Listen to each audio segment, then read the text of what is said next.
But when Herod was dead, behold, an angel of the Lord appeareth in a dream to Joseph in Egypt. A true child of God adores and imitates the humble dependency of Christ on his Father, whose commands he receives from time to time, not by himself, but by an angel and by Joseph. Let us learn of him not to take one step, but either by the command or in the way of God. As to all common and ordinary duties, his command is sufficiently signified to us by the obligation of our state and condition. To him who is not wanting in relation to those, God will not be wanting on all extraordinary occasions. Saying, Arise, and take the young child and his mother, and go into the land of Israel, for they are dead which sought the young child's life.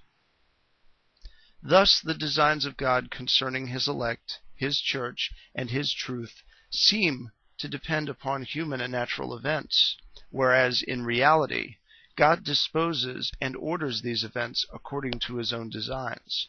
God humbles himself to give a reason for his conduct towards his Son, and he humbles his Son by making him seem unable to save his life, but only like other men. The malice and power of men endure as short a time as their life. God alone, almighty and eternal, is terrible in his anger. To wait quietly and patiently till either the anger of men or they themselves pass away, is the most proper means to escape that anger which will never pass away. And he arose, and took the young child and his mother, and came into the land of Israel. Obedience ought to be ready, persevering, and unrelenting. When God has once placed us, we must not remove ourselves of our own accord, and without knowing his will. Moses leading the people of God out of Egypt into the land of promise is a figure of Joseph, who brings back the Son of God from thence, and Joseph represents the pastors who conduct the church and her children by the mission and the word of God. How happy is a church whose pastor, being, like Joseph, in the hand of God, takes and carries the faithful in his bosom as his children to convey them to heaven, the true land of Israel. But when he heard that Archelaus did reign in Judea in the room of his father Herod, he was afraid to go thither. Notwithstanding, being warned of God in a dream, he turned aside into the parts of Galilee. The joy of this life is always interrupted by sorrow.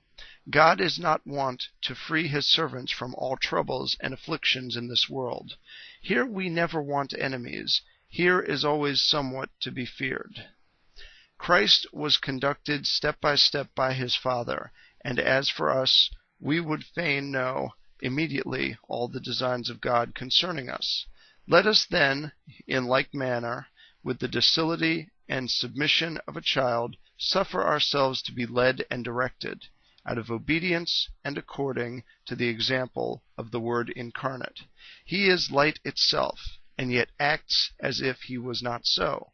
We are nothing but darkness, and yet will needs be our own light.